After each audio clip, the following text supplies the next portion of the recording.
Hello everybody, this is my ECW Heatwave 98 review. This is an actual DVD copy of the pay-per-view, but from Pioneer Entertainment, so it came out kind of after ECW went out of business. It has been edited down somewhat because some of the entrance music wouldn't be allowed for the DVD release. It was obviously available for broadcast, wouldn't be allowed for actual DVD release, which kind of hinders it. But that's only due to the poor post-production sound editing. And this show actually reminds me of a few years ago, one of my first debates on YouTube. I nearly started making videos because of it in 2007. There was a pay-per-view called Backlash. Now, this pay-per-view only had 6 matches on it, but it was a really good pay-per-view. Now, people were arguing that it was a bad pay-per-view because it only had 6 matches on it, and only a few people said this, but I mean, it was so incredibly stupid to say.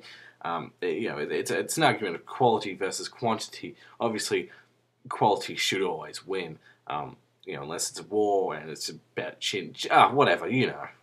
First matchup is the Summer Series finals between Justin Incredible and Jerry Lynn. Justin Incredible was accompanied to the ring by Nicole Bass, and so obviously there was going to be some hijinks there with her, him, whatever it is, being at ringside. Later on in the match, she was kicked in the nuts with some interference in the match.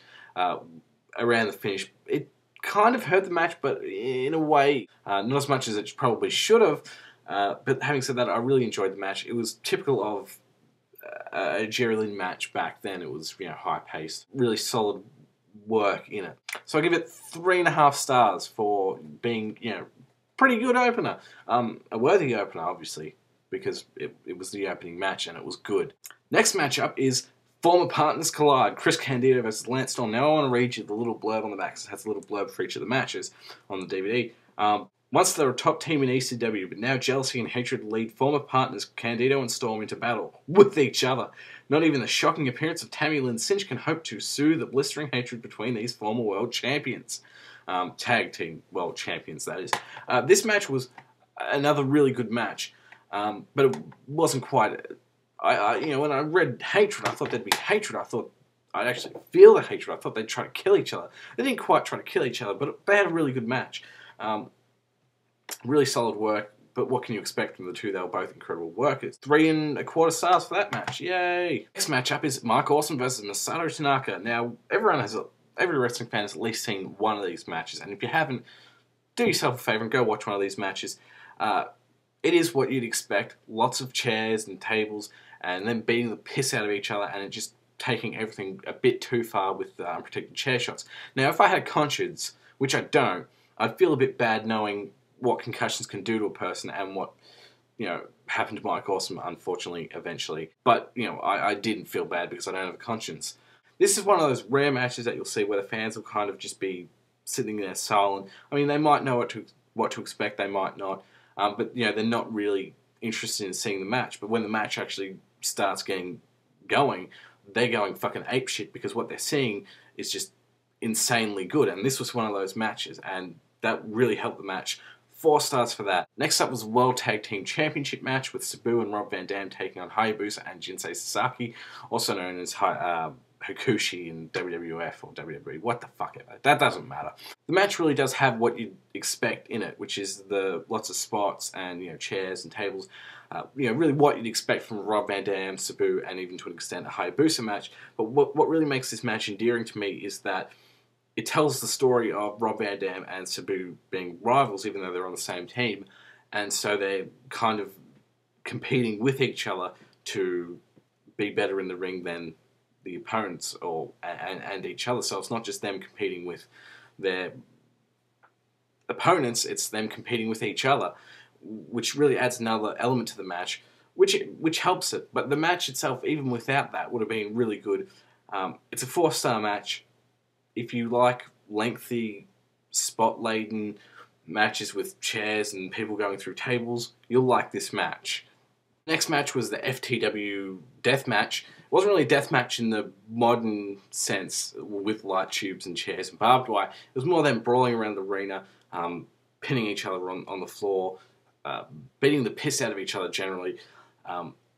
And it was okay, but what really made the match was the finish. The finish, if you haven't seen it, and you probably haven't, I'm sure it's on one of the WWE's compilations of ECW matches, but it plays on the past of one of their other finishes, which was Taz getting Bam Bam Bigelow on the sleeper, and they went through the ring. This time they went through the ramp, and it played on that. I won't say anything else because some of you may not have seen it, but if you have seen it, you know what I'm talking about. And it played on that as being kind of a history repeating itself, and that really is what stands out from the match for me.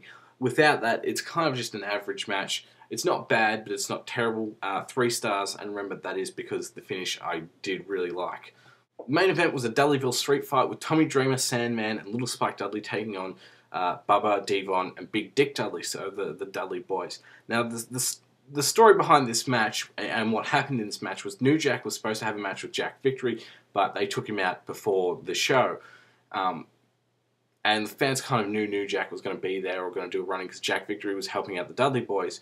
New Jack comes out, and while the match itself, for the most part, was a pretty standard brawl, but the crowd was going really nuts for it. And maybe it's just standard by my standards today, having seen a lot of brawls since this actually took place.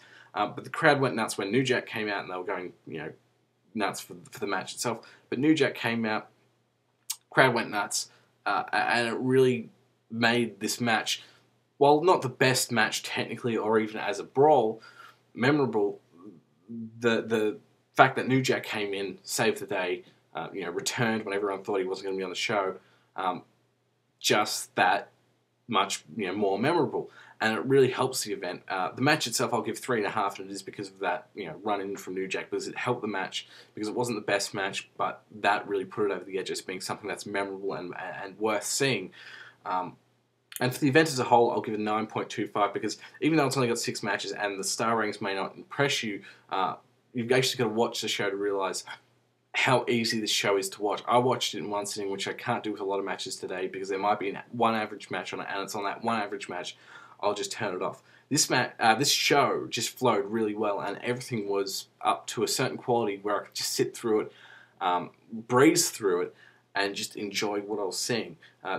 I never once had the compulsion to turn it off, even though it's an 11-year-old show, and I kind of know the results already. So yeah, 9.25, definitely recommended for historical value as well as actual quality goes.